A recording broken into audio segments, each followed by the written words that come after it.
choice right now, between fear and love. It's just a rock.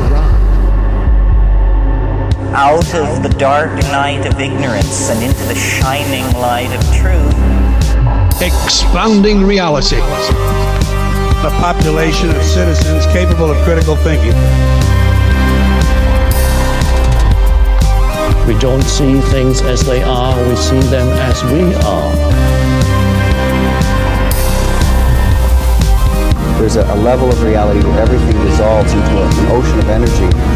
We empower our experience by insisting on our authenticity. That's very profound. Very. Expanding reality. Welcome to Expanding Reality. I am your host, Brandon Thomas. On this very special episode, guys, we have Lindsey Scharmyn joining us. Now, she is a shamanic teacher and a healer. She is a spiritual guide, huge into tarot, author of 6 books and counting. I love that. She also has an incredible show called Rogue Ways, so you guys definitely check that out.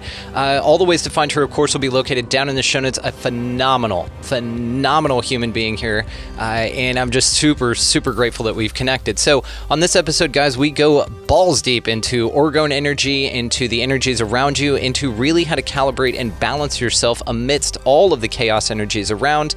Also, how you're your own spirit guide, and how just really the simplicity is found within you are the deepest answers possible. That's just a very small section of what we talked about, guys. It's a phenomenal conversation. Also, while you're down there checking the resource links out, check out the link titled expandingrealitypodcast.com. That is our central hub for everything. That is where none of our videos get banned, and all of them are up there in full for you to enjoy.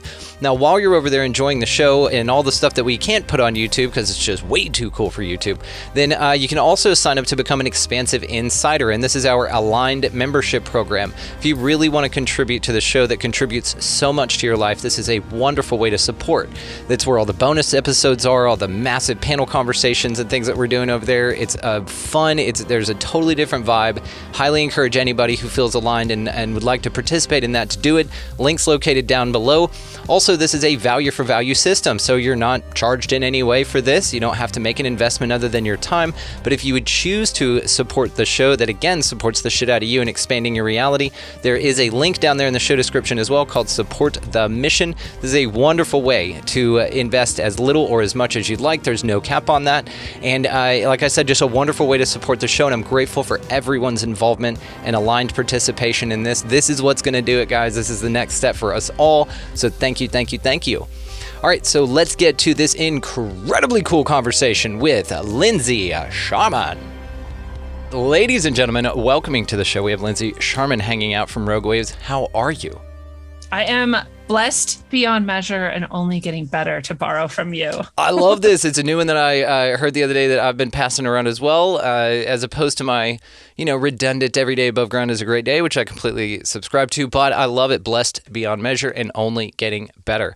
I love this. Been a huge fan of your work. You and I dance around in the same circles here, so an honor to get you on. And what's so funny is the day we booked this, my wife had just listened to you on Tinfoil Hat. She was like, "Oh my God, have you heard of Lindsey Scharmyn?" I'm like, yeah, she's amazing. So here we are. If you don't mind, of course, I'm going to be linking all the ways to find you down in the show notes here, guys. She does a phenomenal show, author of over 6 books and counting. I love that.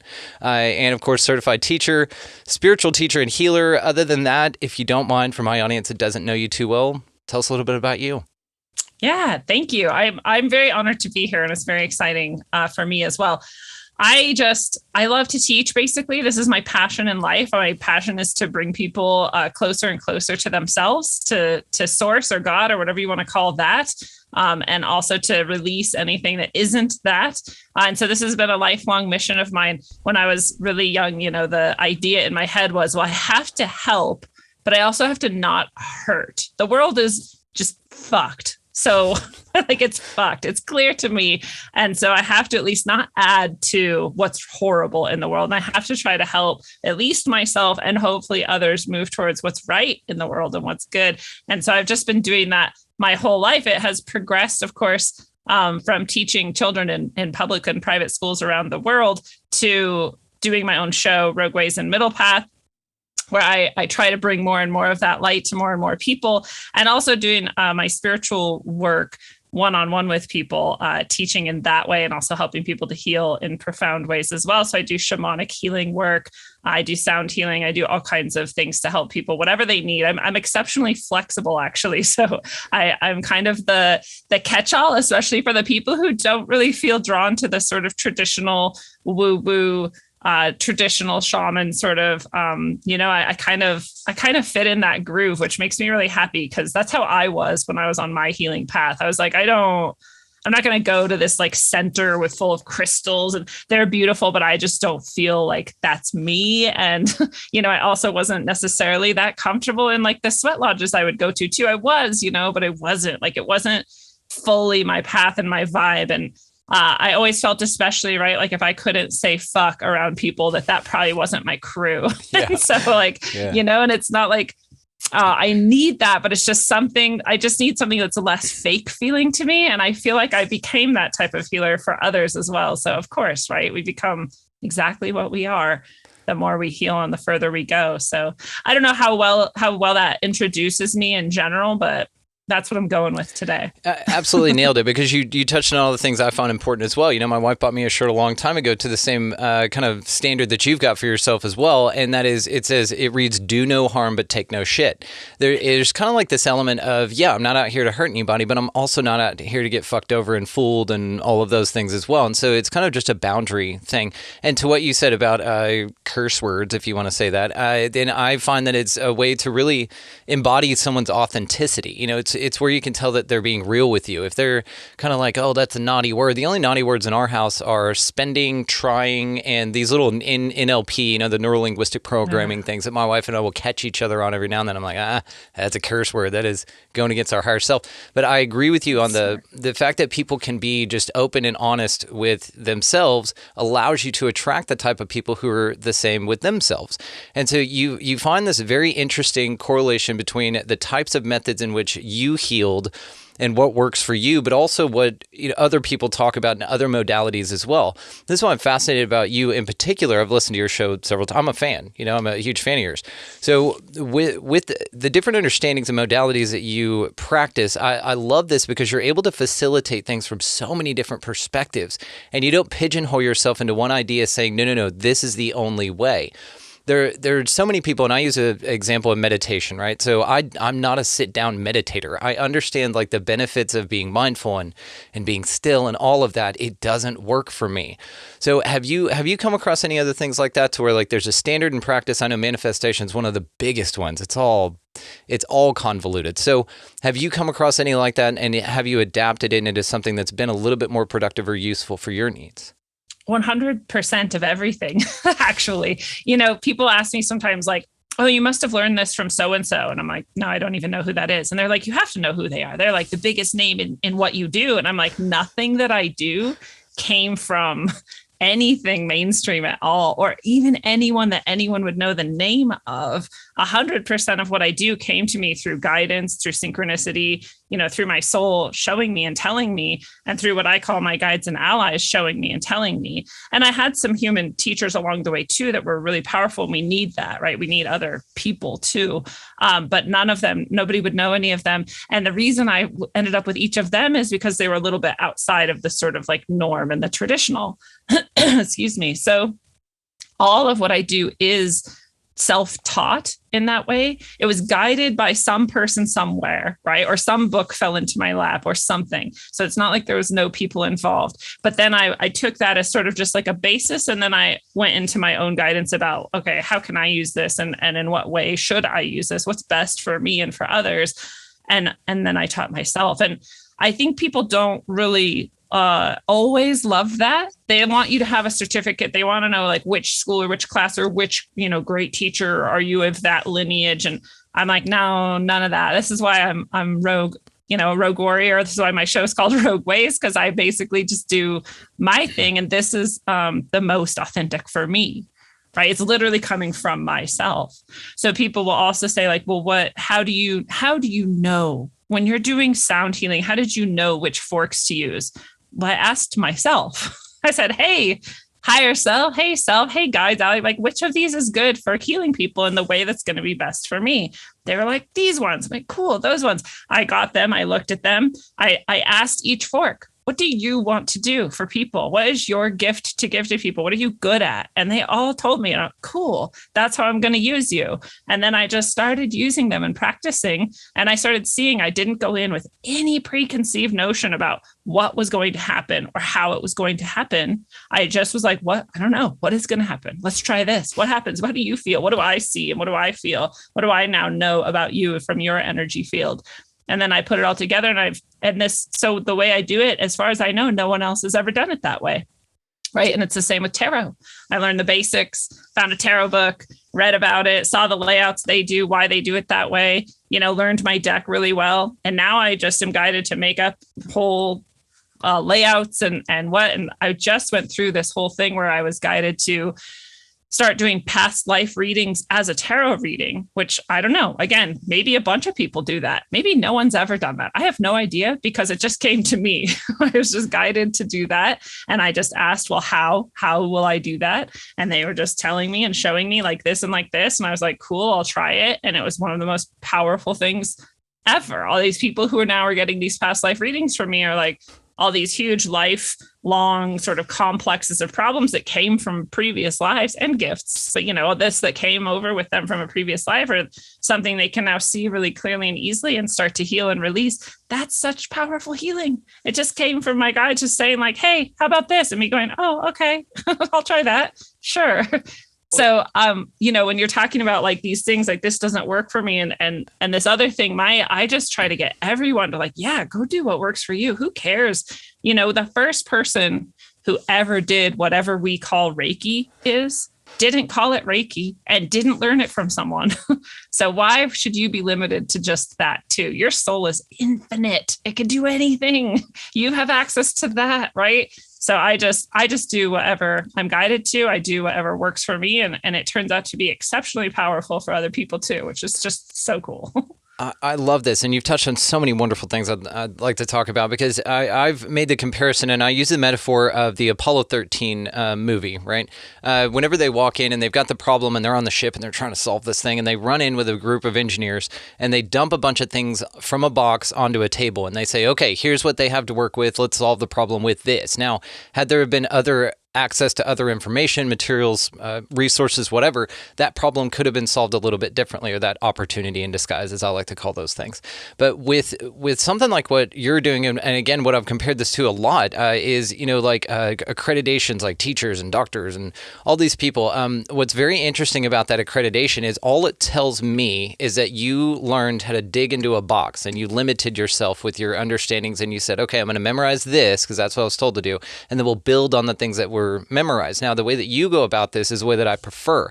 This is why I would much rather have some person off the street that doesn't know anything to talk to me about quantum physics and their experience with their contact experience or something like that versus somebody who's strictly going to stick in these parameters and not be able to allow themselves or give themselves the permission to use their intuition. It's a very just regurgitated element of going about this. Now, there's value in that because just like I say with the nuts and bolts people in the UFO phenomena, it's very valuable. It's limiting from the perspective I've got now, but it's very necessary because they niche down and there's tons of information in there. Then that's the building blocks in which your intuition can take over and say, I'll grab a little of this, I'll grab a little of that, but you're not confined to a discipline or to a degree or to this limited way of thinking. You have a very expansive way of thinking, and that's why I'm so attracted to your message, your work, and in your perspective. And, whenever people look at things like these different modalities and these rigid ideas, structures, and they're like, this has to be the way, it's interesting. It's almost like another trap to me, but you figured that trap out. You figured out that actually all the information's within you, and these external things that you attach to and you anchor your things to are just that. They're just things that you attach and anchor to, not necessarily for your benefit. I think the benefit in that is attaching and anchoring to something and then figuring out that you were too stuck in something and then breaking out of it and using your intuition, or allowing that to be an opportunity for you intuition to speak out for you and say, hey, there are other ideas here. And if you just trust a little bit of it or lean into it just a little bit. Again, specifically on the meditation thing, I do walking meditations. I've talked to a lot of people about this. There were some people, several of them, that have come back and said, I couldn't do the meditation thing. I heard you talking about this walking meditation on the show, which is not my idea. It's out there. It's just what I've found works for me. And not only that, I'll combine it with grounding. So we have this, property out here. We've got 2 acres around the house, 10 in the field.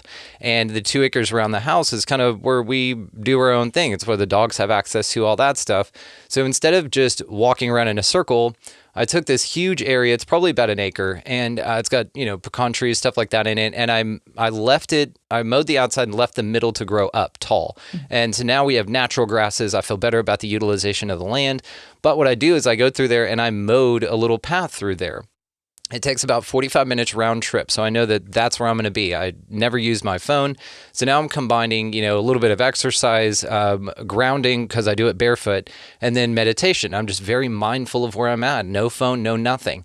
And I found that those elements really get me where these gurus say you can be after 3 hours of just sit still meditation. But it took kind of taking that information, not being so stuck in it and locked in it, to say maybe there's something better to adapt it for my needs specifically. So again, what you're talking about, this intuition guided type of a lifestyle, has been the biggest game changer for me. And I know for you as well. So how do you empower others, to pursue this for themselves? Yeah, that's a great question. I really love to help people learn that their body physically is actually like a tuning fork. I mean, your whole body is an antenna. You can call it the Jedi, right? This is that ancient structure it's a transceiver of energy and information. And you are that. You're structured that way, actually, physically. And so your physical body actually already knows everything. I also was guided, in a channel. I do channeled messages now too. I've come to accept this truth. I really rejected that for a long time, but it's definitely true. So I was told in channeled messages that all of us have access to the Akashic records. And I was like, well, what is the Akashic records then? And they were like, it's your DNA. And I was like, well, that's like way too easy. Like, that's just way too simple and easy. And they're like, yeah, it's that simple and easy. And I'm like, so anybody just can like go literally within. And they're like, yeah, that's like what we've been saying for thousands of years, is go within. The answers are within. You are the, channel, like all this stuff. And I'm like, damn, I just didn't realize it was like that simple and obvious. So I try to help people understand this. Like, you are this, you have that. There is no one who doesn't. And the only thing that stops you from accessing that or trusting that or being that is just that you didn't try, you didn't trust, right?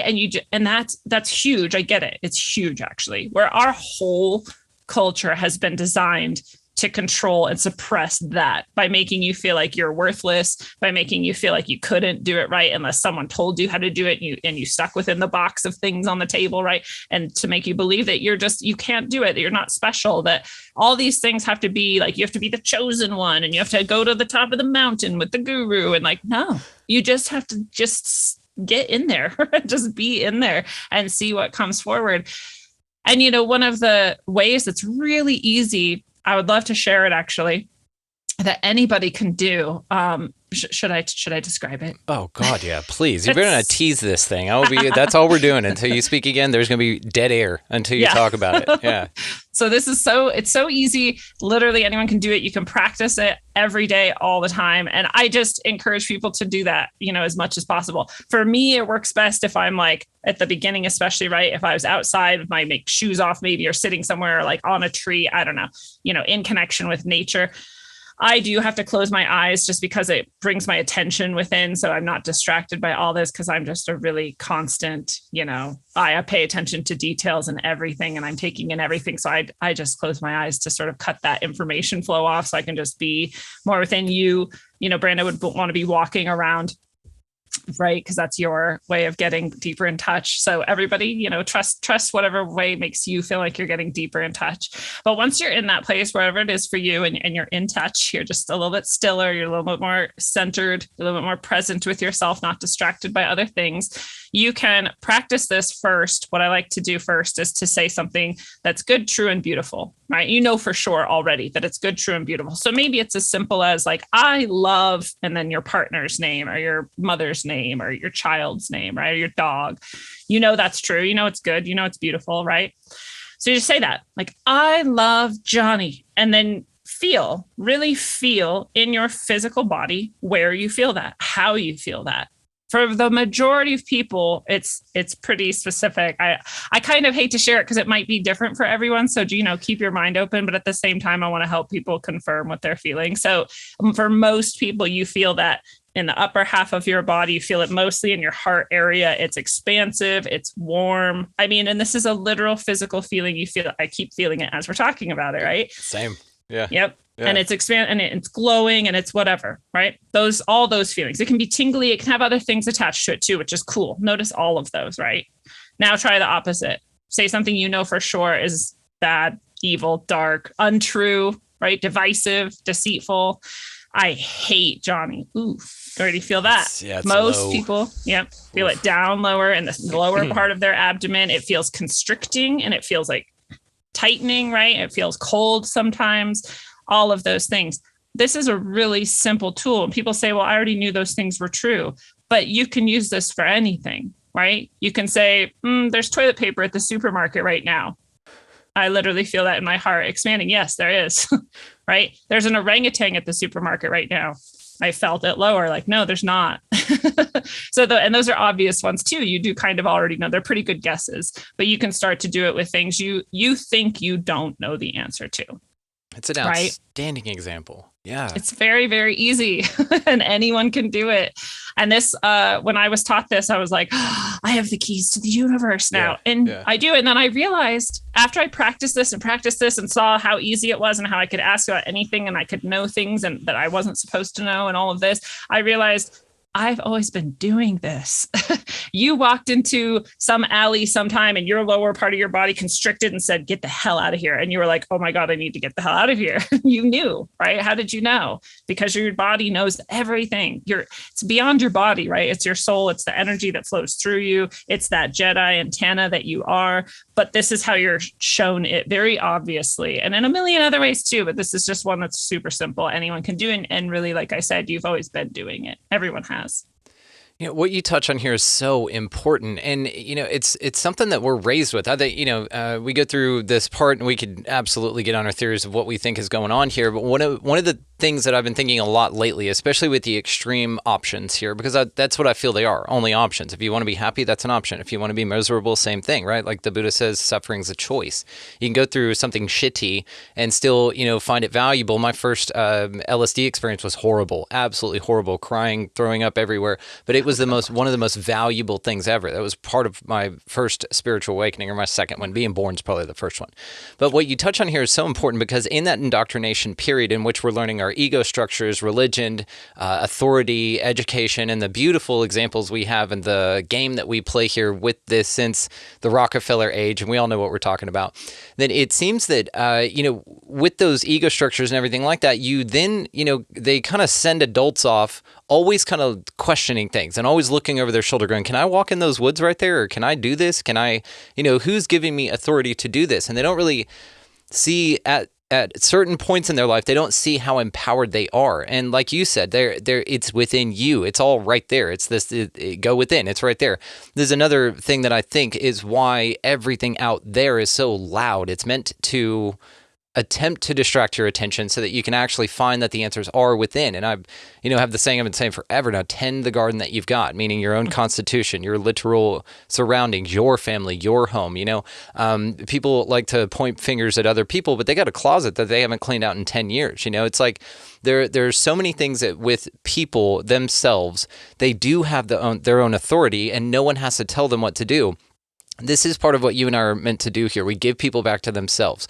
We can give people permission to give themselves permission. And it's something, again, that you're trained very heavily not to pursue. But the breakout of it and on the other side of it is where all the glory is. This is where all of the answers come in. And it's so simple. This is why everything out there is very convoluted, very crazy, very chaotic, very interconnected, and all of that stuff. But within you, it's very simple. You can do this on, just like you said, a duality type of a calibration or a feeling. You could say, okay, what's true? Boom. Truth has a frequency. And then, down here, same thing. Shit things or things that don't serve your higher good or the path that you're on have a frequency. And being able to get in contact with someone like you and to be empowered by the confidence you have in your own experience really empowers others. And this is something, again, that I find so amazing about you. So just thank you again for what you're doing just personally, but also on behalf of the collective. So what is something that you find just so asinine that people participate in that you have found a much simpler way that's made just such a tremendous difference in your life? Ooh, that's such a good question. The answer was coming to me before you even asked. And I was like, why am I thinking about this right now? And it's actually really to do with that tending of your own garden and cleaning out your own closet, right? Is that when you're doing that, I was thinking about how, you're healing yourself and all these things, and things just start to change around you, right? And you're like, well, why? Like, I didn't really, all I did was really acknowledge some old wound in myself or see this toxic behavior I have and set out to say, I'm not doing that anymore. I'm doing this more, holistic and healing thing instead, and I'm going to remember next time I'm in this situation not to react in this way. Right. I'm going to try this other method of reacting, and things just start to transform. Like suddenly there's not people around me who are so evil and toxic all the time. Right. And why though? Like, it's not like I went out and killed them all. Like, where did they go? And what happened was you just stopped participating in that vibration, right? So therefore you stopped attracting it. So one of the most, I guess, like you said, asinine things that people are doing that could just change everything is stop participating in that. Yes. There's way more power but we're trained to think we have to react and we have to respond and we have to do something about it. And we have to, especially when it's things like our jobs, for example. So when I was still teaching a few years ago, before I left teaching completely in public schools, I literally was being attacked by almost everyone I worked with, that like all the time. People were trying to sabotage me. They were coming in and stealing things from my room that would make it look like I was like unorganized or didn't have a grip on what was going on. I had someone come into my room, lock the door, shut the door and lock it behind them. A man walk all the way over to the corner where I was, corner me literally, and tell me that I should leave and never come back. Super threatening. And I'm like, this is like a lawsuit waiting to happen. But instead of being like, what are you doing? Or why are you doing blah, and like attacking back, I just looked at him and I just didn't say anything. And I didn't nod. I didn't smile. I didn't acknowledge anything he said.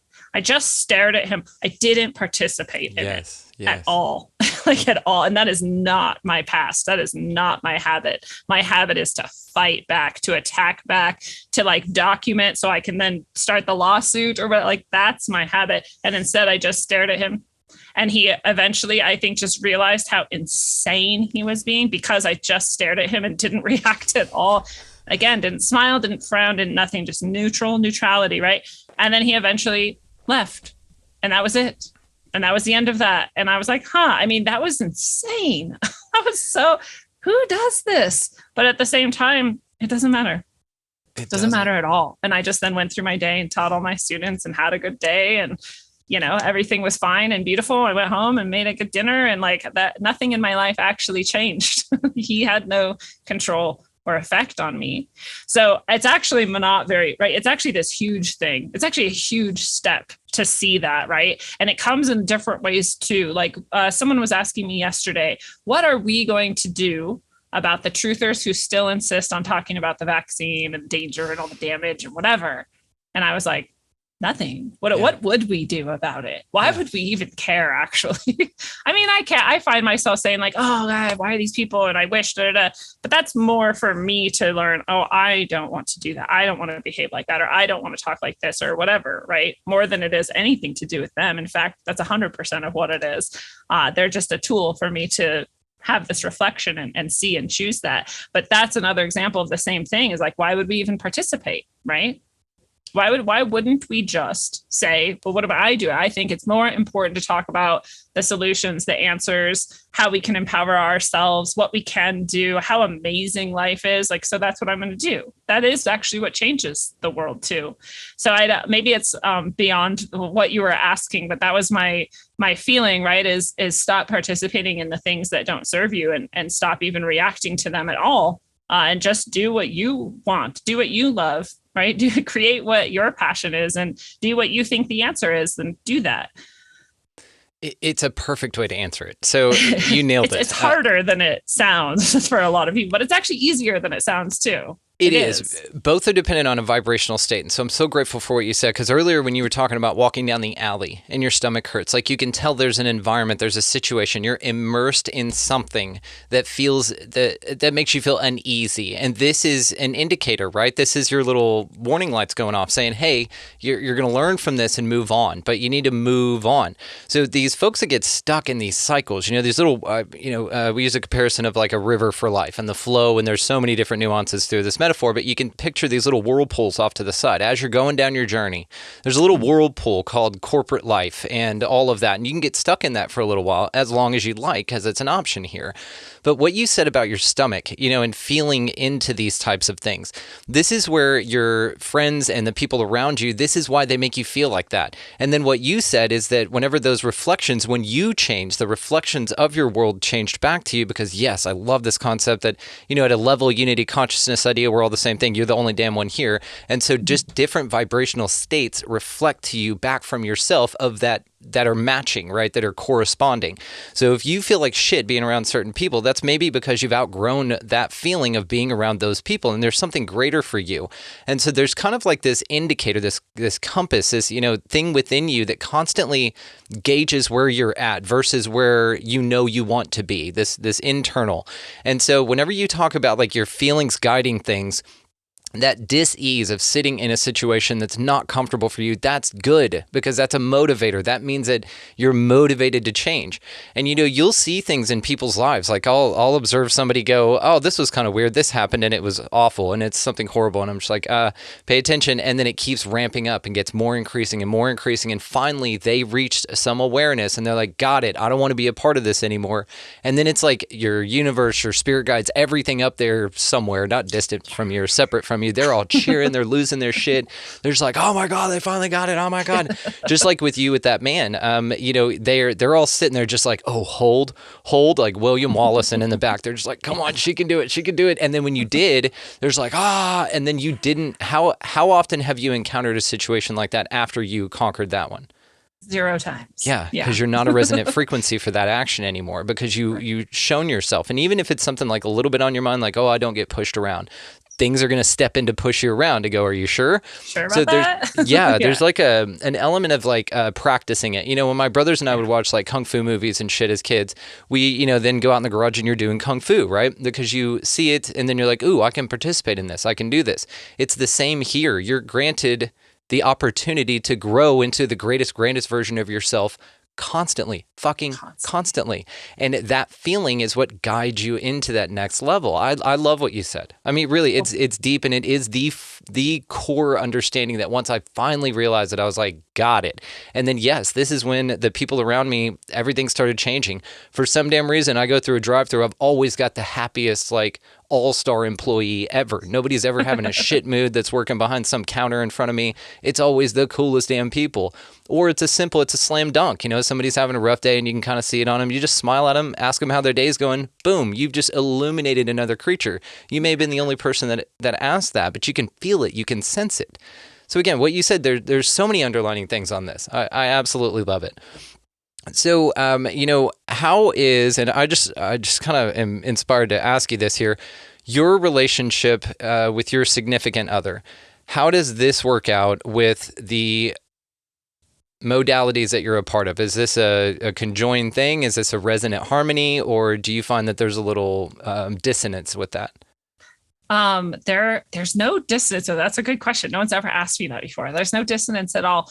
In fact, it's hard to describe exactly how like equal opposite our energy is and what we're doing is. he definitely, I think, would not describe himself as this like any kind of a sort of healing spiritual side. I'm starting to work on him though. I'm like, do you see how psychic you just were? Like, you've been psychic. Like, here, there's another one. There's another one. There's another one. And he's like, man, am I psychic? I'm like, you're like one of the most psychic people I've ever met. He, I don't know if any people know him, but his name is Johnny Larson. You can go to johnnylarson.com and see some of his art. And I've also been telling him since I met him, we actually met by total chance. It was so ridiculous that it even happened. And there's like no reason we should be together except that our souls were like, all right, we're making this happen now. But the first time I met him was through his art, and I saw his art and I was like, this is beyond just art, right? Like, and I get that it's not everyone's style, right? And that's true of any artist, but I just looked at it, I'm like, something's coming through here, actually. Like, this is a type of channeling. And I think that's true for many people who are sort of like actual artists, right? Who are getting in this sort of zone and just being what they love and just doing what they're guided to do by their natural artistic sort of guidance, right? I think that's what everyone is doing. But he's doing this too. And I told him, I was like, I think you're channeling these beings and these aspects of psyche and the collective psyche and yours that need to be expressed. And some of it's real dark.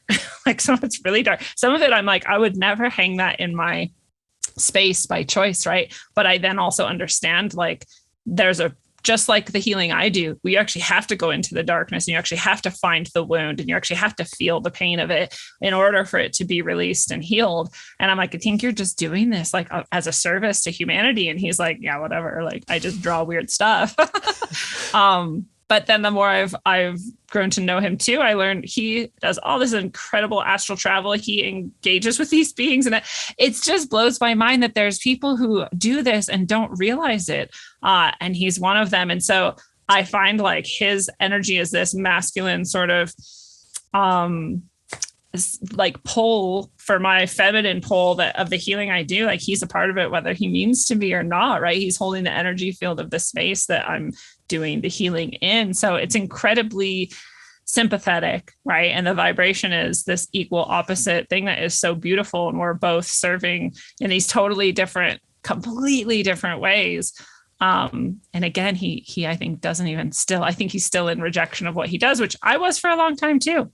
I was like, I'm not a shaman. I'm not like healing people. I'm just helping people. I just help them help themselves. I don't channel things. I just like get downloads and inspirations, and I just write it. Or like, I was also in rejection of it. And I think this is actually really interesting for anyone to reflect upon how much in denial they might be of their own gifts and abilities. Because again, people will say like, well, I don't do that. You do that. Or I don't know how, or I can't do that. You're special. No, I'm different in that I keep choosing over and over again to continue going down this path. And maybe not everyone has done that yet or something, right? But that's not, there's no special tools I was gifted that no one else was. So what is it that you're in denial and rejection of? And what is it that you're not seeing that you're fantastic at? And it's usually very deeply aligned with whatever your passions are and whatever your deepest sort of urge to do and be is. And just like we've been talking about earlier, the modalities that come out of that might heal you and the world could be completely new. They could be completely novel. It could be art itself, right? It could be the way you walk in a field that maybe like patterns this energy into the earth that then disperses it through a bunch of trees in the neighborhood, and that goes sprinkling down on everyone around you. Who knows?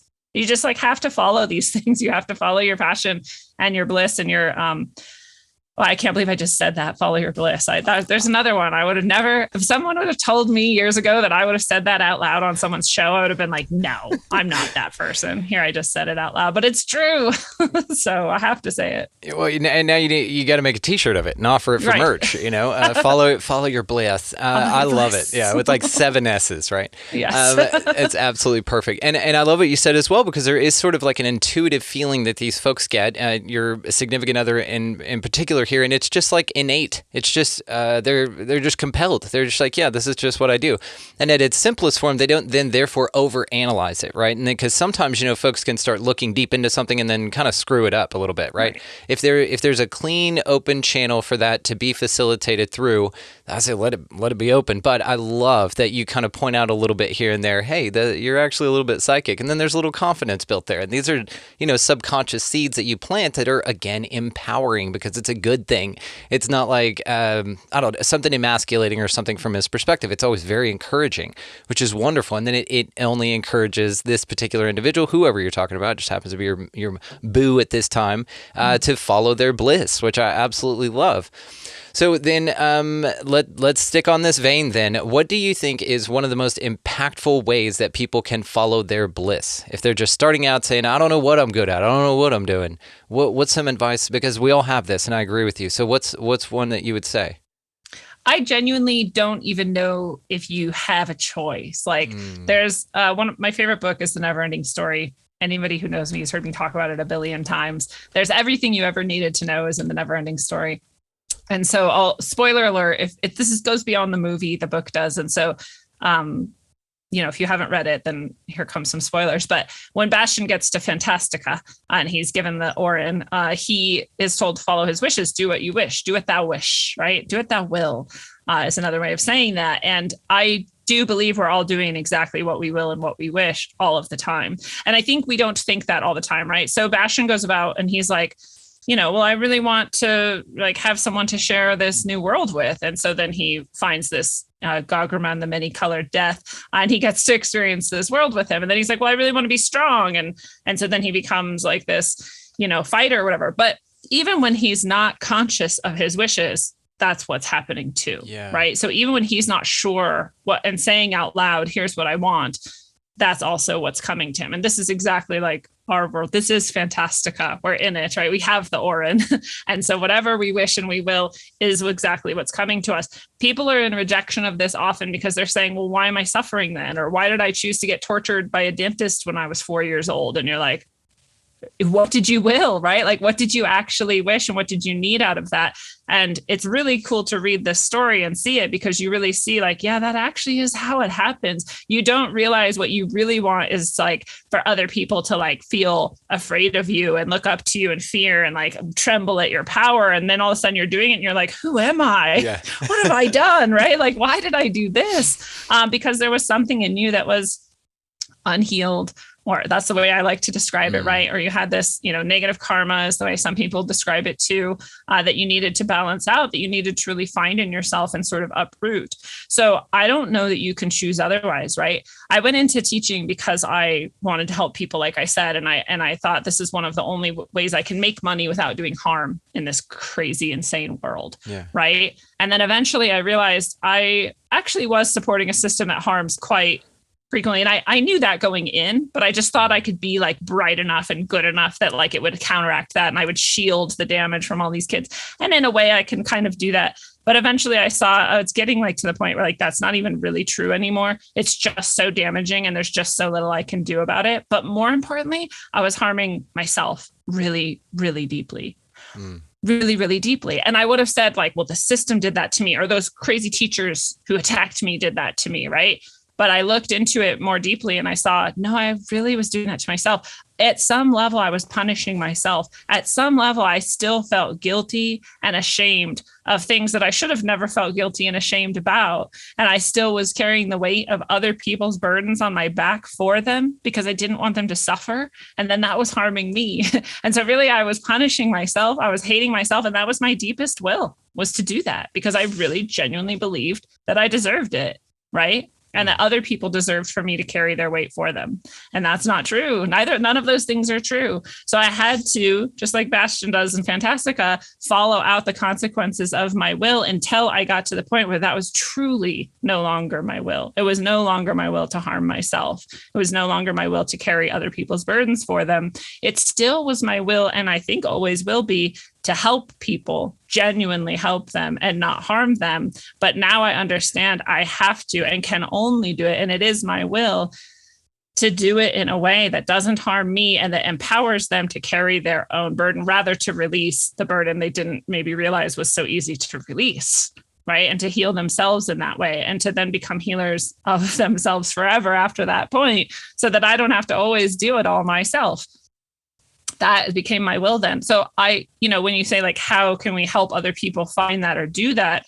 I genuinely just think you just are already doing it and you just keep going. It is always going to help to reflect on it, to ask yourself truly, like, do I love this? Like, is this really what I want? Or why? Why am I doing this? Right? Why really? Like, why did I choose this job? Is this the job that is best for me?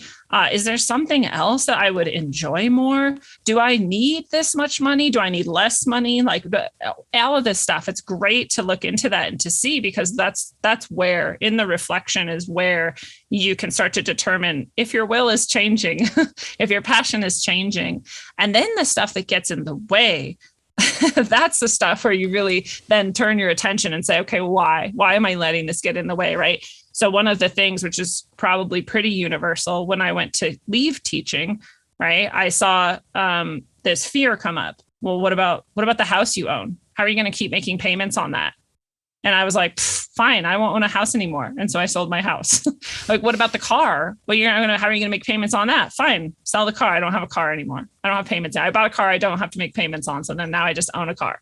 Okay, well, what about, your rest of your life? Like, how are you going to make money? I don't care. I can always go back. I can always find another teaching job somewhere, right? That's always possible. But I'm just going to go see what else could be. I don't even care. I'll work at Starbucks. I always say, like, it doesn't matter to me. Money, survival, like, that's just going to happen. That's a given. I know that I can make that happen. I'm not worried about that, but I'm just going to trust and see. So when these things come up and they say, oh, that might be your passion and your will, but what about this? You just have to look really deeply and honestly at each of them and see. And if you decide, no, actually, I'm going to keep my house, or I'm going to keep my marriage, or I'm going to keep my car, or I'm going to hold on to that. Well, that's your will then. And that's what you're choosing. And that's okay.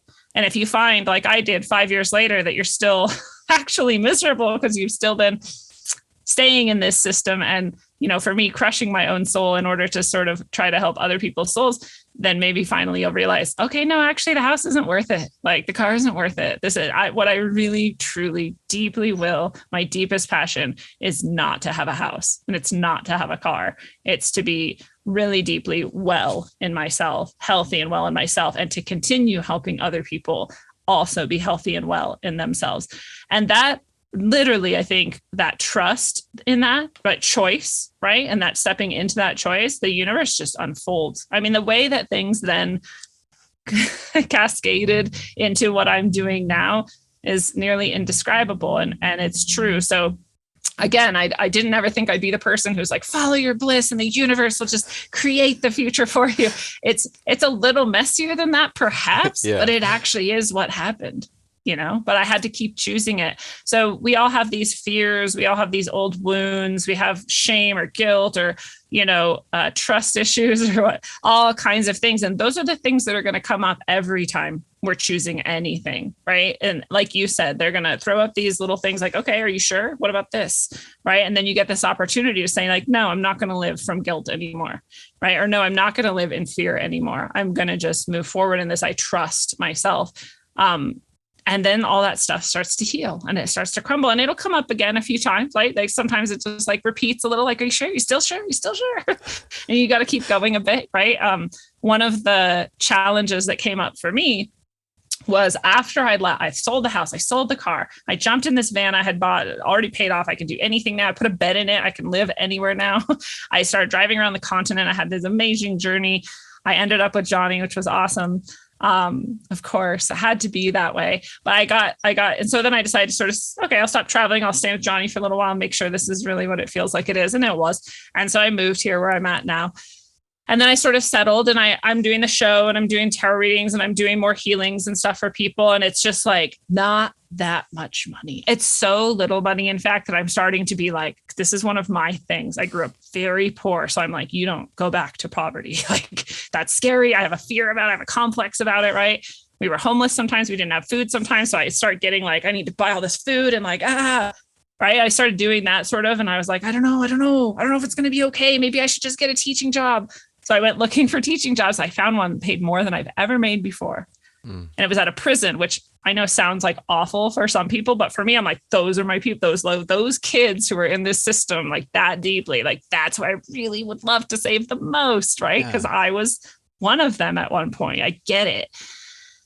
And so it had all of these like shiny baubles, right? Here's the temptation. It doesn't seem like temptation to a lot of people. They're like, what, a prison job was your temptation? Yeah, that was like the temptation of not my deepest will, right? But the thing that was masquerading as my deepest will, but with all of the wounds still on it, right? All the shame and guilt. You have to help them. Who's going to help them if you don't, right? All this stuff on the fear of not having enough money. So I applied to it. And they wrote back and they were like, oh my God, like they're so excited. Cause again, I've got like the best degrees and the best certifications. And I'm like literally a master teacher, you know, and that's not who usually applies to that type of job. So they were like, oh, we're so excited. Like, come in for this interview. And I'm telling Johnny this, and thank God I had this equal opposite part of my soul now, because he was like, what are you doing? Like, you just burned your life down to get away from that. And now you're going to go back. And I'm like, yeah, but look at the money. Look at the money. Like, look at those kids, those poor kids. And I had to like really stop and see myself through his eyes and go, wow, that's how powerful this is, right? This regression into your wounds, into what's safe, what you knew all along, what you've been doing all along. And I stopped and I never wrote them back, and I never did the interview, and I didn't take the job. And thank God.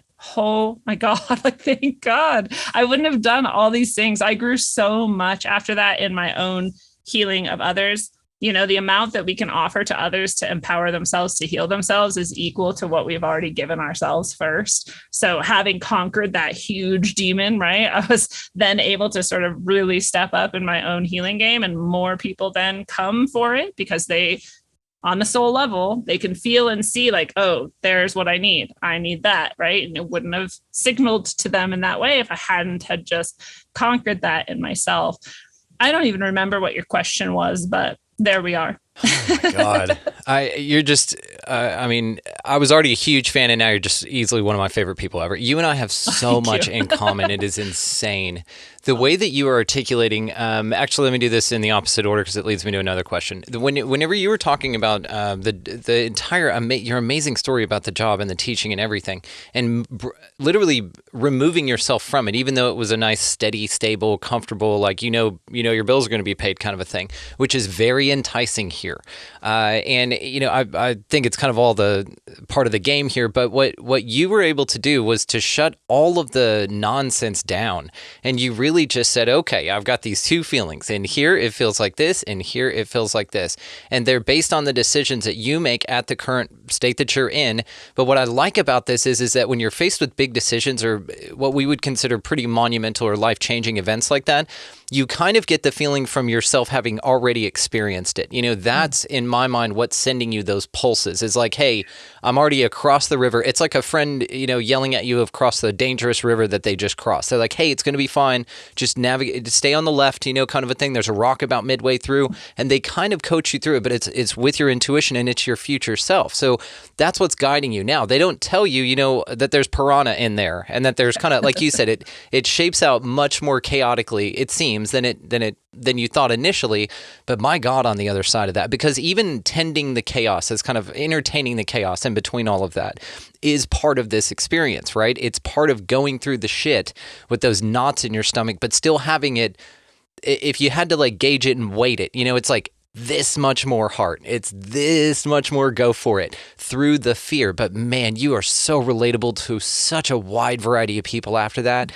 I did the same thing with my job. I left a very well, you know, $100,000 a year job, car, insurance, all of that good shit, and just said, okay, I'm doing the podcaster thing now, and just quit it all with one podcast subscriber, by the way. And, you know, I got out there and I did it. And yes, like you said, it was chaotic. It was crazy. It was probably the 7th month into this was the hardest month I've had my entire 40 years added up to be before this. But God, it took me that. And right there is when it broke, when I was at my breaking and completely surrendered and just said, okay, here we are. I'm here. You know, I entertained quite a bit quitting the show, going and getting another job, right? Lateral move, going back in. And this is what a lot of people think is conquering that side of themselves whenever they're like, oh, I'm done working at Chili's. I'll never work at Chili's again.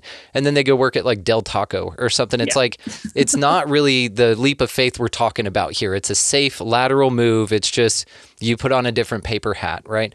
And there's nothing, like you said, wrong with that, because it all facilitates an experience for growth, for your growth, for everybody's growth, because you're put in these positions at this experience, at this vibrational rate for everything. You may be shitty to somebody one day and you're like, man, why was I like that? Or why was I perceived like that? Well, you're facilitating their karma, and you're not responsible for that, for interrupting that process, but you are responsible for participating in it at some level. Now, what's nice, and I know you're definitely at this as well, is you and I are done pretty much manifesting lessons, right? I had this really hard point to where it was just lesson after lesson after lesson after tear down after tower moment to, relate to your tarot there. And now I'm at the point to where I'm just attracting and manifesting the people that need my help from the vibrational stance that I'm in. Where can I be of service where I'm at now? Now, to inverse the question here, whenever you were talking about the teaching and all of the energies that you had going on with that exactly mirror my experience with conspiracy theories. You go into it thinking, oh, I'm going to help everybody. I've got this, I know the truth. I know how to articulate the truth. I got to wake everybody up because it's going to be for the better good. And, I've found to a place just like you to where it was so toxic for me and it was very unhealthy for me, which leads me to my next question for you. What is your current position? Just your ideas. You don't have to plant your flag here. Where are you at right now with what's going on in the world as far as your contribution to waking people up? Yeah, that's a great question, because that's all it's ever been about, right? But I'm with you in that, there is no point in shaking people and screaming and going wake up, sheeple. It's not helpful at all. Maybe for some people every once in a while, who knows? But in general, it's not the way for me anymore, at least, because I see that it's not effective. So, we were kind of talking about it earlier with the healing thing. And I think it's the same with this or with anything, honestly, is that when you're really deeply just moving along in your river, right? And you're just floating through and everything's just coming and you're just being good to yourself and you're following your passion and your will, which I think is what you have to do. And no matter whether you think you're doing it or not, and then you're, sending out the signal, right? And you're holding this energetic space, and people who are maybe on the shore, or maybe just floating less fast and you're kind of floating by them, they're like, oh, how did they catch that wind in their sail? I want to know what that is. And then they just come and they see, and they're like, oh, well, that's okay. Well, I'm going to do this too. And you didn't have to call to them, and you didn't have to advertise to them, and you didn't have to shove it in their face or shake them. You just were being that. You were floating along. And I trust too, because I say it to myself over and over again. It's one of my sort of prayers, if you want to call it that. Let me be whatever is good, true, and beautiful that other people can receive and feel or react to, or whatever they need, right? As much as possible, while staying true, obviously, to myself and doing what I'm doing. And that's my goal. That's my, and I think it's all of our gift, right? That we're doing that. It's the same if we're not. It's the same if we got off in one of those eddies and whirlpools on the side, right? And we're doing that whole thing. Well, that's what we're shining off to people. And some people are saying, ooh, I want that. And they're following that. That's cool. That's everybody's thing, right? That's what they're doing. That's their choice. But you're doing that too when you're living in most deeply in alignment with yourself and most deeply in your own flow. But I think that's way more powerful. I think people see it less often. I think when they see it, they notice it. No matter how they're perceiving it, something in them is going, what is that? Yeah. I could do that too. I could be that too. Right. And you're inspiring them. One of the things that stops people from all of this, right, again, is those wounds, that doubt. The doubt is such a killer. And fear and these ego and these attachments, all of those things are what stop us from feeling that body energy more clearly. They stop us from sort of receiving the intuition. We're always receiving, actually. We're just not always with it. We're not always jiving with it. We're not always accepting it as the truth. Those are all the things that are stopping everyone from being in their own flow and more fully and more deeply, and releasing their own wounds more fully and more deeply. So when we're doing that, we're sending that out to everyone else too. We're reminding them, you can do this too. You can also heal. You can also release that attachment. You can also release that fear. You can also step into trust and faith and whatever you want to call it. You can do it too. And we're inspiring people to do that. And I think that's the best. I think it's the most effective way. I don't think it can be stopped. When we talk about oh, I'm being censored and I'm being whatever. And it's yeah, I mean, but we can't control that, right? I can't control if Facebook doesn't ever show anyone my post. So I can't rely on Facebook to be my, voice and my advertising or whatever. And some other platforms seem to do it less. So I try to put more energy there. But in general, I just trust the right people will hear it and feel it. The right people will be inspired by it and go do it themselves. So a bunch of people in a region I could never reach are going to receive that same energy, right? Because all that really matters is that energy comes through in some way for people. We're all spiritual beings. We're all going to reflect on it, whether we know it or not, consciously or not. And that's all that matters. We just keep that coming in. Outstanding. So again, I have no idea what the question was, wherever I went with it, but well, it's a vibe, and this is just such a flow right here, and I absolutely love this. So you and I have very similar ways in which we approach this, but what I love is to ask somebody like yourself, for my audience here, everybody, again, has their own different ways of approaching things. So if you don't mind, to say to somebody, here's a simple mindfulness thing that you can do, maybe takes 5 to 15 minutes a day, just something on a consistent basis that if you can consistently participate in it, it will absolutely change your life in a very short amount of time. Do you have anything like that you do? Is it affirmations or journaling or anything like that?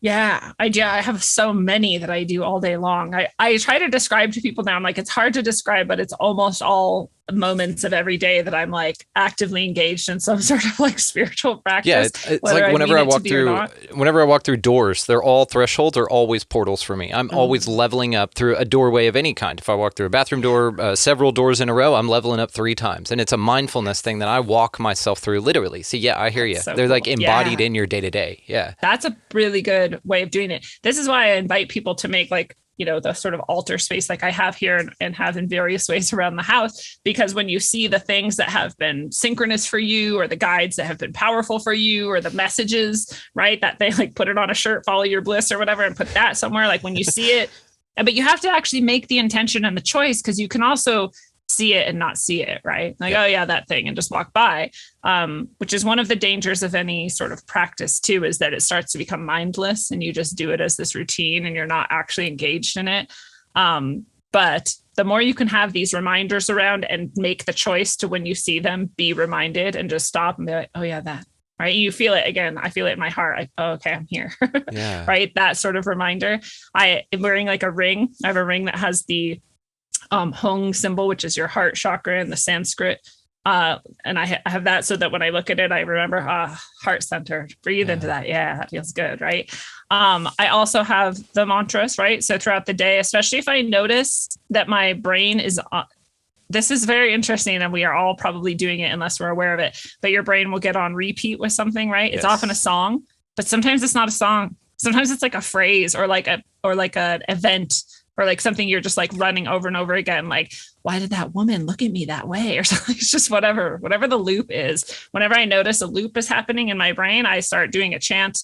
One of many, I have so many, right? So some little, and it could be an affirmation instead, right? Like just I'm good, true, and beautiful. But I find sound helps me a lot. So I like to say out loud some sort of a chant or a mantra. But one of the things too that I want to say is I will stop, especially I notice more and more if I have tension in my body or tension in my mind or tension in my emotional, right, my heart. And why am I doing this? Okay, I don't need to do this. So I'm just going to release this. And I just go through my chakras from root to crown, and I just grab all that energy. I just say to people, just know you're doing it. If you can visualize it, visualize it. If not, just know it or feel it. It doesn't matter. It's your intention, right? So I'm just grabbing the energy from my crown, my third eye, my throat, my heart, all the way down to the root, and send it into the earth. Thank you, earth, for always being the infinite sink that you can take anything and return it to where it belongs.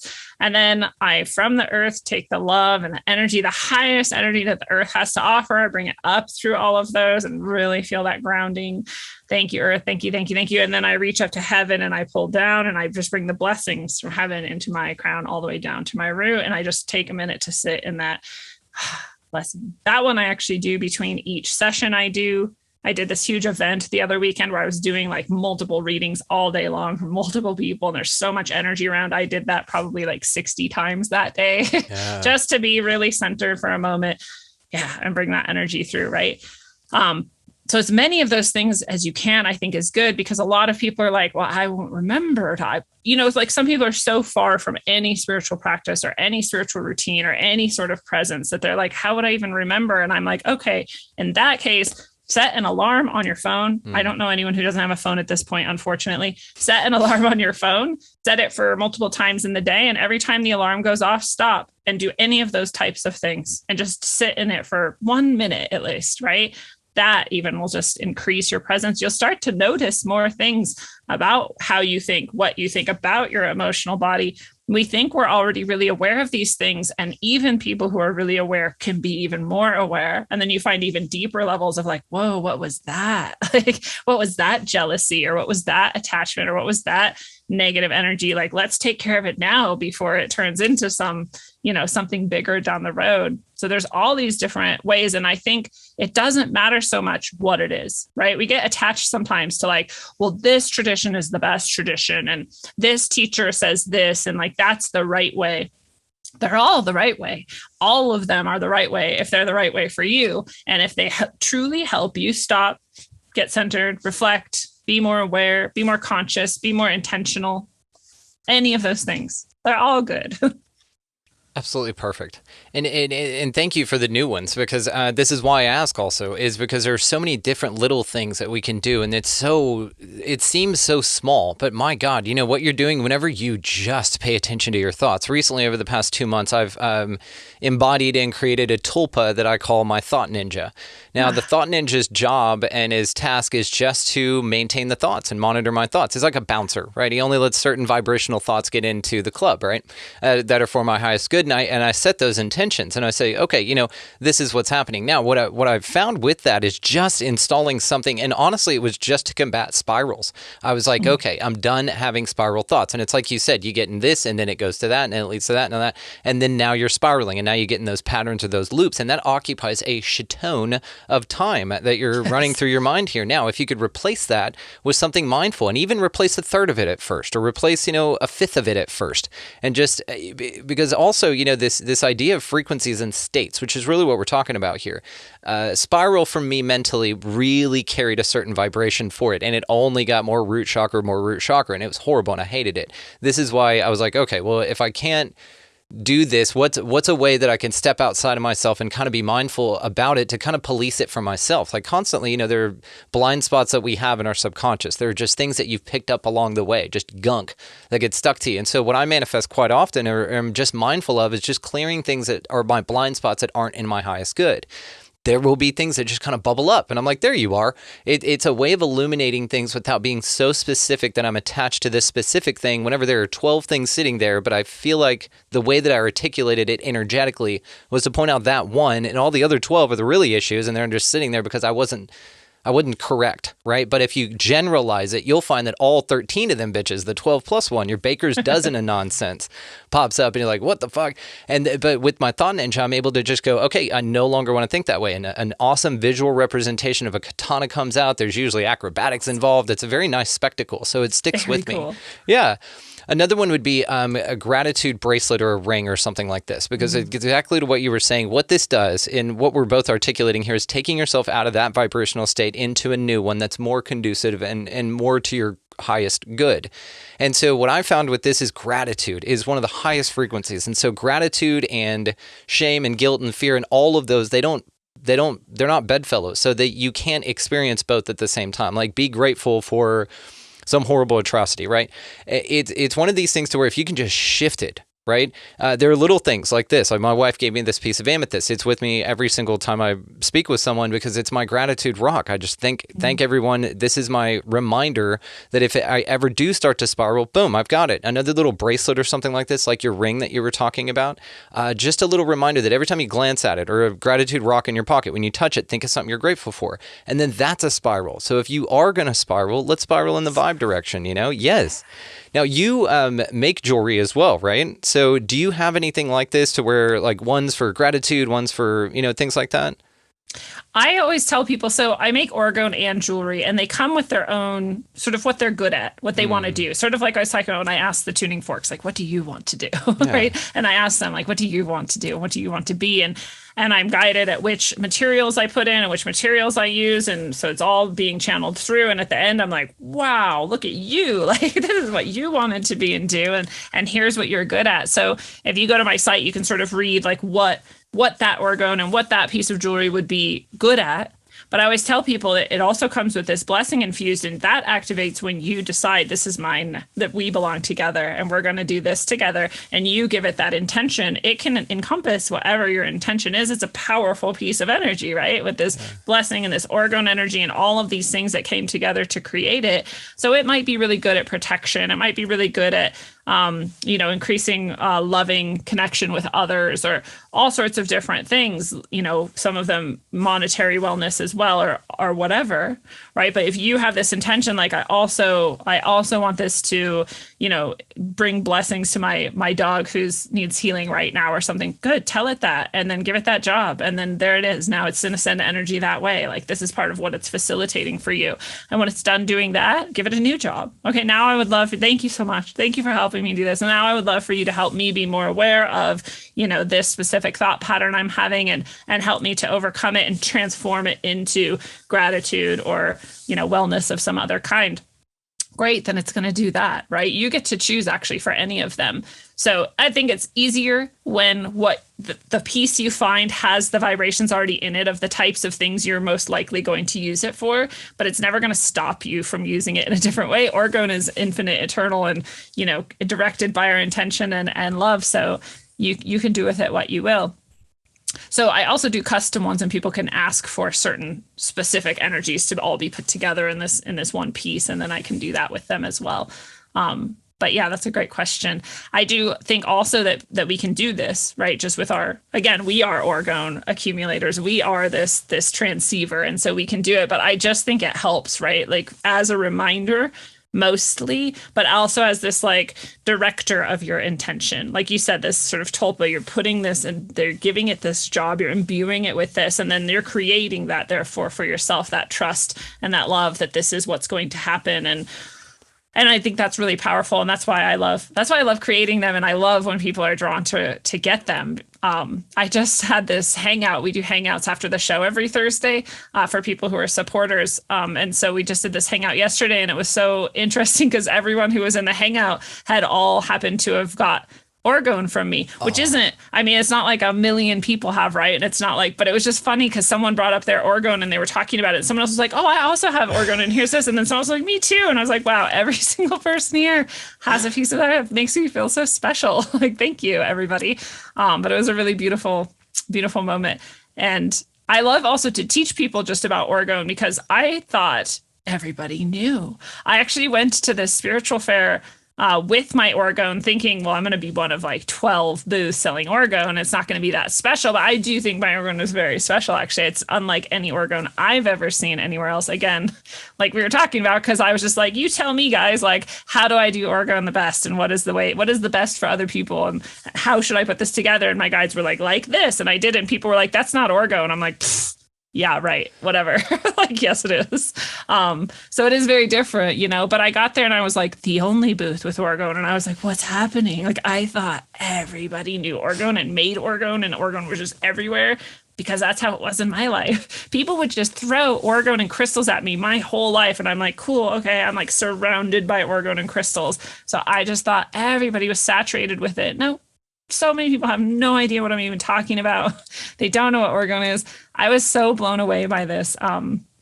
So yeah, I'm really happy that I make orgone now, because I thought I was just one more person in a vast sea of orgone makers, which is true in a way, but in another way, it's not actually all that much. It's pretty weird. It's not. I love it. We have several as well. Just mine's off camera here. I can't reach it. But if you don't mind, just because I don't like to assume, just for any audience members out there that would like some more clarification on it, or even a new interpretation, as the first orgone expert that I've ever had on the show, do you mind just giving us your thoughts and perspectives on it? Just educate us a little bit.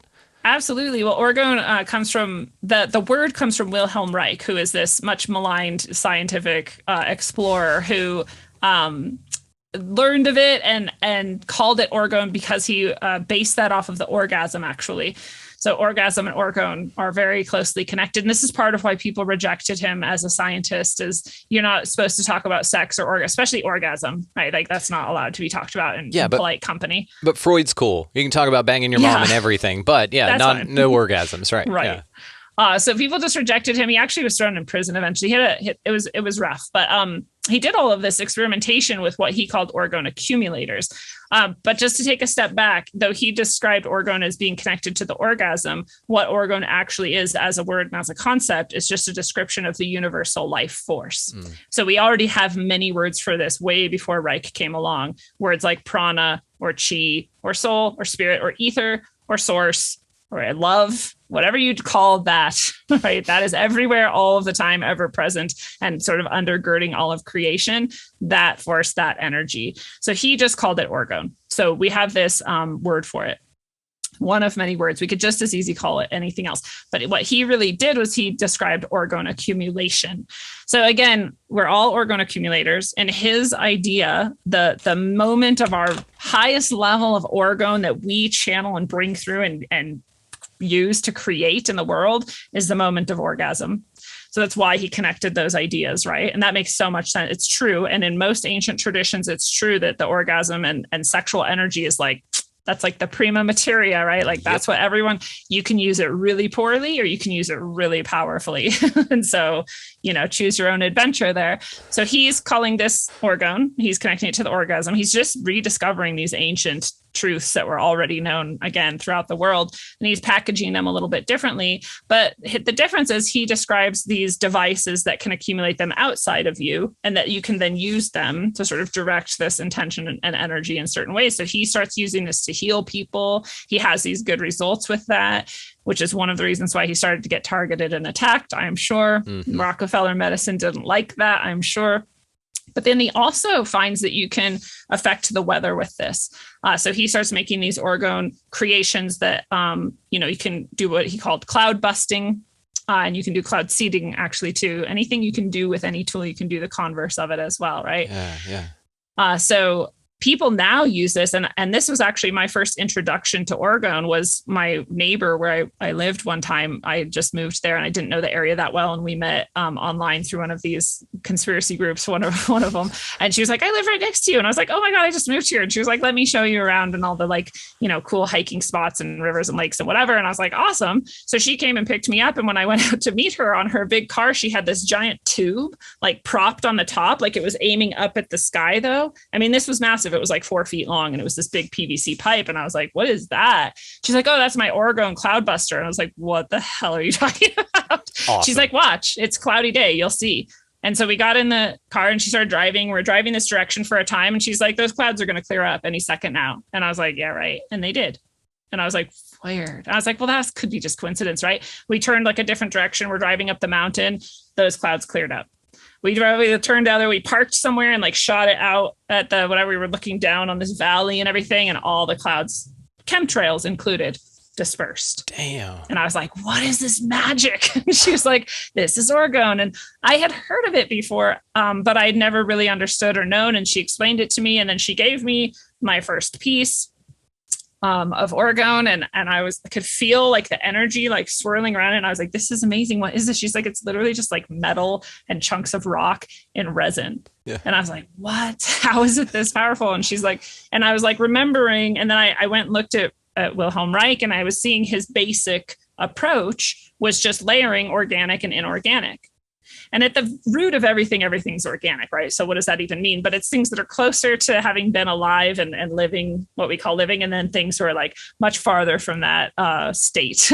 So metals and rocks and crystals are the sort of inorganic, and then plant material and cotton and those types of things would be the organic, right? So he literally, some of his orgone accumulators were a wood plank and a metal plank, and then a wood plank and then a metal, sheet. And then that was the orgone. And he made boxes out of this, and you would just sit inside and it would just heal you. Right. And you're like, how can it be that simple? And you're like, well, isn't everything at the root that simple? Right. We were talking about the DNA being our Akashic record. Isn't it all actually designed to be so simple and pure and beautiful and easy? Actually, we've been trained to not accept it. It has to be hard. We have to work for it, and it has to be it doesn't actually have to. In fact, we were meant to be living as divine beings in the garden, so to speak. So So that was my introduction to orgone. And then again, it just started like being so everywhere. People would send me orgone. Everyone was making orgone and all this orgone. Everybody's talking about Wilhelm Reich. And really, I realize now that was just my training, right?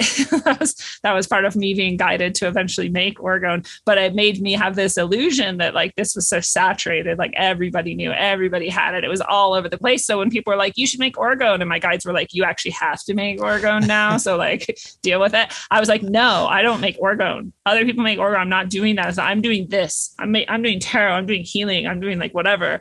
And then finally it was like so loud. And my guides were like, you have to make orgone. And I was like, fine.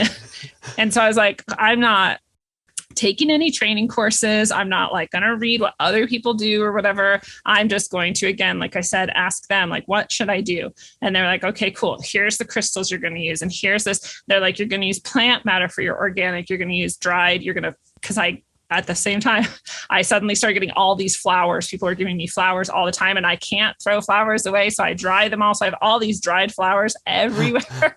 So then I started being, oh, that's what it was for. I'm supposed to use this in the orgone too. So I started combining my layers of plant matter and my crystals and my metals and gold and silver and copper and all of these things, but very differently. So when I see other people's orgone, they're very strict lines, just kind of how I was describing Reich's, right? Like here's a plank of wood and here's a sheet of metal, plank of wood, sheet of metal. And other people are like, here's the layer of crystal and then here's the layer of plant and here's this. And the way I was guided to do it was to mix it all together because this is omnidirectional, right? There's not just one direction orgone's flowing, it's flowing in all directions. So we want the layers to be like in every direction. So do I have a piece here?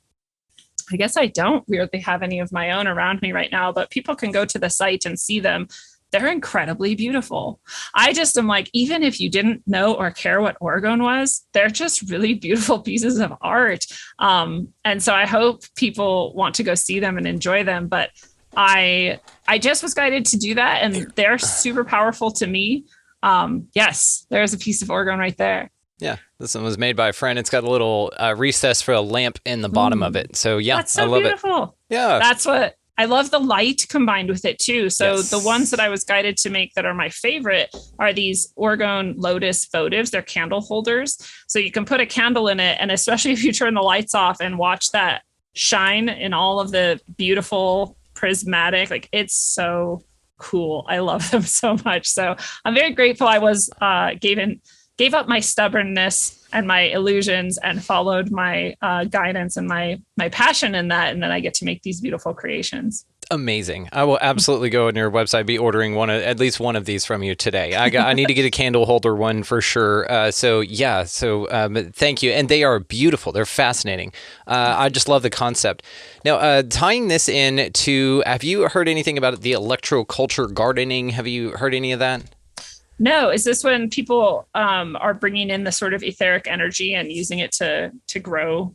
Yeah, I've seen this in, ancient structures. Like, I don't remember what they're called. I think it was Freeman Fly first introduced me to this concept, but they're these, they're just round stone houses, but they're raised up like 30 feet. And it seemed like below was the garden.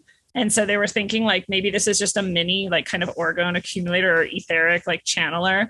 And people have talked about that with like those cathedrals, cathedrals in the Tartarian Antiquitech, channeling this through, and all the area around was perhaps this really fertile farmland, but I haven't heard of anyone bringing it back, like using it now. It's coming back hard. Are you on TikTok? That's You're on so TikTok, cool. aren't you? Yes. Okay. Yes. So yeah, on TikTok, I found a ton of stuff. So I'll send you some things. One of the more awesome. basic ones. Yeah, absolutely. And this was from, again, old ancient like writing. Somebody found like their grandfather's Farmer's Almanac from like the 1800s, or the Farmer's Almanac equivalent, whatever that is. And they were looking at it, and there was a diagram of a guy with a plank of wood that he made, and then you wrap copper on it, and you coil that copper all the way down, and then you just stick it in the dirt. Dude. Now, people all over the place are doing these on mini control tests, but this ties into orgone in a second. They take just basically sticks. The simplest version of this, just take a piece of wood, again, your organic and metal, wrap copper around it, and just stick it in the soil. That's it. It grabs the etheric energy, or this orgone energy, and disperses it throughout. Now, they've done control beds, so they'll have one with the orgone in it and one with not, or the electroculture rather. And the one with the electroculture in it, I mean, the plants are crazy huge. Their yields are 14 times more than they should be. Also, it'll grow to the height of whatever your stick is, whatever your progenitor is. So if you stick like a 10-foot pole in the ground, you're going to have things that grow extremely tall. It's kind of like their ceiling. It says, hey, grow to here and produce a ton in between all that. Now, the other interesting part about this, another byproduct, if you will, is that there are no pests whatsoever. You don't even need to plant like sacrificial crops or anything next to the crop that aphids or something are normally attracted to. They just don't want anything to do with it. You can also do this with little pieces of copper. We live out here in the country. We have water troughs for like our donkeys and goats and shit. And you can put copper, just little copper cuttings of pipe in the bottom of your water trough, and there will be no algae in it whatsoever. No mosquitoes growing larvae in it. So it's just these really interesting things that whenever you start incorporating some of these ancient, type practices and with some new understandings, that's when some real magic happens. And it's magic that we've had all the time. Back to what you were saying about the simplicity of it.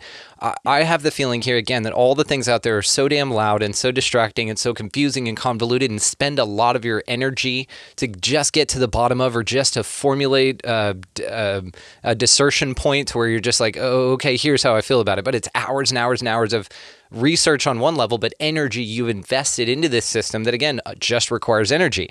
One of my favorite quotes by Gordon White, and I say it all the damn time because I want everybody to think about this, is your reaction to the crisis is part of the crisis. And so if you are constantly in fear about something, or you're constantly got something on your mind, or even investing a ton of energy into just finding out if it's bullshit or not, you're still contributing energy into that. And so it's distracting you away from the simple answers that can be found if you just quiet the mind enough to listen to them. And, with the way that the world works today, for a lot of folks is, there are constantly things on their mind. Oh God, what happened on that show last night? Oh God, I hope my boss doesn't. And then you play out 1,000 scenarios. Oh God, I hope we have enough bread, or I hope the wife remembered, little Johnny's shin guards for practice. Like, there's always so many things going on in your mind. And this is why I asked for your just techniques or tips for some little mindfulness things that we can replace some of the, apprehension of our consciousness, the outsourcing of our energy that we can do that's a little bit more mindful. And so I love these little simple things because, man, you write it on a sticky note or something like that, put it in your glove box, put it wherever, and you see it constantly, then it's now just a part of your day. You can put, and I know you know this, just mainly just for people listening, you can put little sticky notes all around your computer that say different things. Good affirmations, goals that you've got, things to come to me easily and effortlessly, just whatever you want. And those will seep into you subconsciously, just like all the nonsense you're surrounded with. Even if you're not paying attention to that TV show, for some reason you hear it, you feel it, and you remember it.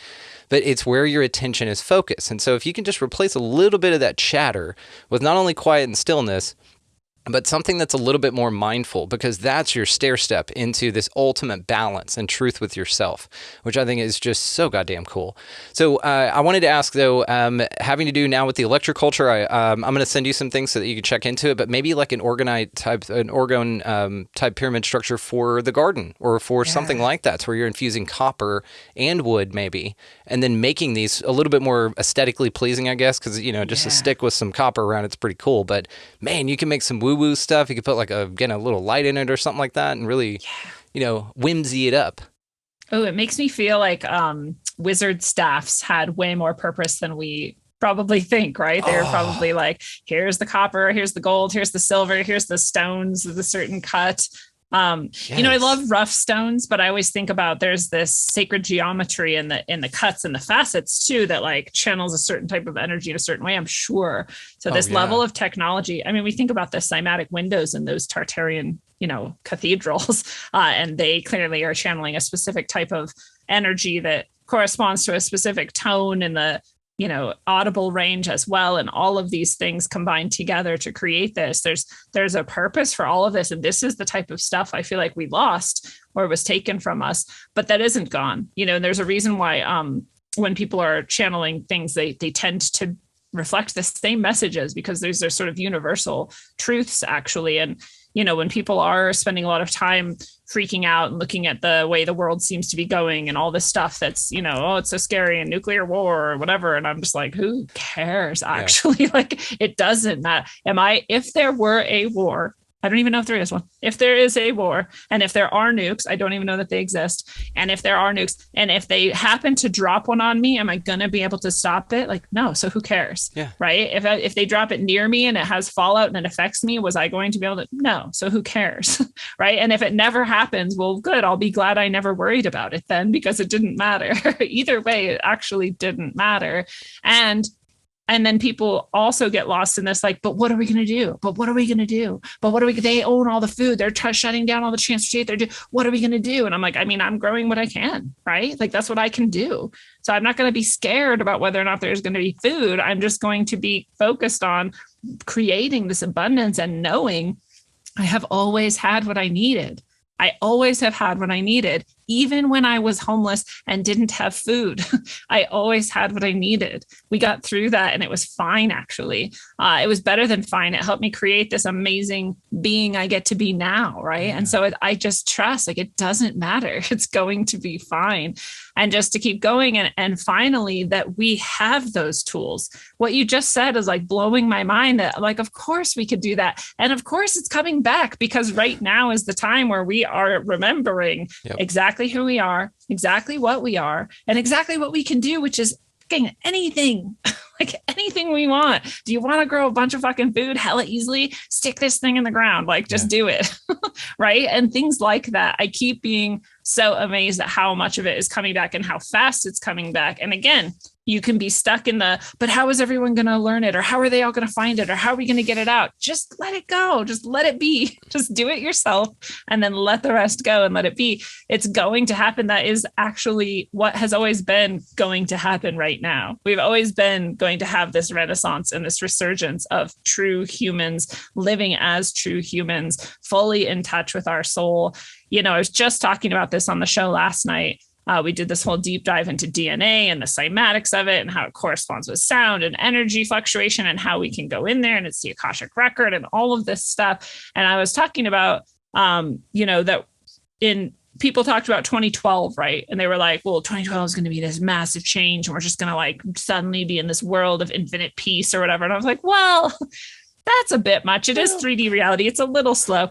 But I do think in 2012, this like bell was rung and all of the people were like, oh, that, right? Just like we were talking about, that you can hold this vibration and people subconsciously or consciously will respond to it and remember it. And I feel like this giant bell was rung. This energy came through and a bunch of people came back online like fully. Yep. And we're still kind of weeding out, like, what are we getting rid of? You know, what are we really like clearing the channel and getting even more online? That's still happening. And there's a lot of people who are still in rejection of it too. And are like, no, didn't hear it. I didn't hear it. I'm not going to hear it. Right. Like that's happening too, but it's all transforming. And I feel, and I said this last night and I say this a lot, I feel genuinely that the chaos that's seeming to go on and this sort of death, these are the death throes of that which is resisting this giant bell that's been rung. And they can't actually, like, the vibration is here now. Like it's just, that is just true. And so we're going to keep seeing these resurgences. We're going to keep seeing this simple solutions that create profound examples, and they're not going to require super intensive amounts of energy and super intensive amounts of production and, you know, these giant windmills that have to be replaced every 5 seconds. They're going to be like, yeah, you can go grab a stick and you can get some copper and you can just stick this in the ground, or it's going to be stuff like that more and more. And I just know that. I just know that that's what's happening. You are just such a fucking breath of fresh air. You just Thank you. are. I'm so glad you're out there. I'm so glad you're here, part of us doing this. I mean, I get we're all a mirror to each other, but goddamn, I mean, incredible. Absolutely incredible. You just take words out of my mouth. In fact, that's how I'd like to end it, to be honest with you. You absolutely crushed. Thank you so much. We'll be back any damn time you want. I'll, of course, be linking all of the ways to find you down in the show notes, but if you don't mind, I'll give you the last word here. Thank you again from the bottom of my heart for this, but please tell the folks where they can find you and just maybe some parting words of wisdom for us. Oh, thank you so much, Brandon. It's been really, really nice to be here and be able to get this deep. You know, I feel like the host is, again, like you said, that reflection. And so I only get to share this deeply because you're open to it and you understand it and you vibrate it back. So thank you for being that as well. I really would love for people to go to rogueways.org. There's so much there. I do the orgone, I have the crystal jewelry, I do tarot readings, I do healings with people, I do sound healings with people, I do just one-on-one, talk sessions. We can talk things through, whatever your experiences are that you want to get to the bottom of. I do guided sessions in which the messages from your allies and your guides come through and help to heal you as well. It's really a healing session as well. It always is, but you get some of those messages directly from them channeled through. I do channeled writings. You can find them on Substack and on rogue.locals.com, which is my little community over there on Locals. I'm on TikTok, Twitter, Instagram, Facebook, all those places for people. All those are linked to from the site at rogueways.org. And I'm sure there's more that I'm forgetting too. I would also love for people, if they want to come listen or watch the show, it's anywhere podcasts are. It's also on Rockfin as video. It's on YouTube most of the time as video, although I have, like you, have to often not put it there. So there's a lot that's not on YouTube, but there is still a lot that is there. And then, of course, the audio exclusives are on Apple Podcasts. The video exclusives are on Rockfin. So any of those places are the best place to find me. And I just hope everybody remembers more and more that truth and all the things we've been talking about, and that it may not seem so easy sometimes to shift that thinking and to shift your attention and your focus. But like all the little ways we've talked about, is really where you want to start. And you want to start anywhere. Start with any of those things and just start reminding yourself. That's your job for you, is to remind yourself of what you really do believe and know in your heart, and the direction that you really do want to go in more and more. Leave those little trails of messages in every way you can all around your environment. And the more you choose that, you'll be astounded at all of the good that comes from it. And if you ever need the support with the hard things that come along with it too, I know we both have your back here. So come back anytime. Outstanding conversation. Lindsey Scharmyn, and all the ways to find her will be located down in the show notes, guys. Definitely check her show Rogue Ways out. Also pick up one of her 6 books and counting. I think she's fascinating. Also go get some orgone from her. I'm going to do the same so we can kind of compare. I'll be like, ooh, what'd you get from Lindsey? So definitely, like I said, guys, check out the show notes for all the ways to find her. Amazing. Lindsey, thank you so much for coming by and spending some time with us. That was incredible, and you will be back. We have so many more things to discuss. So we're just getting going here. So while you guys are down in the show description checking her out, check out our resource links as well. We have Food Forest Abundance, Get Your Freedom from Fear on, Opus, the organization for paranormal understanding and support. Also, if you want to start your own podcast, there is a link down there that says start your own podcast. Could not encourage anybody more that wants a voice and wants to get out there and say something. Start your own damn podcast, guys. It's amazing. Also, the Manifestor's Guide. If you really want to step your game up, this is what did it for me. He's got a sweetheart of a scholarship deal just for you, the listeners of this show. But also at checkout, if you type in Expanding Reality, all caps, no spaces, he sweetens the deal on top of that. So take advantage of that if that's something that you fancy. All right, guys, go out into this incredibly beautiful and mysterious place, whatever the hell this thing is, and y'all pick up a piece of litter. Be nice to everybody that you come across, just pleasantries. You know, it's not a huge thing, and it's amazingly powerful. Also, while you're out there doing all that cool stuff, go ahead and, get out of the left-hand lane. You got somebody behind you wanting to pass there. Also, if you want to really, really up the game there, buy somebody in line around you a coffee or a meal. Just something really, really small goes a massive way in the collective. You take nothing else from this show. Go out into this beautiful, mysterious place, whatever the hell this thing is, guys, and y'all just be good to one another. Thank you so much for listening, for watching, for engaging, and just for being the most amazing folks. We'll see you next time.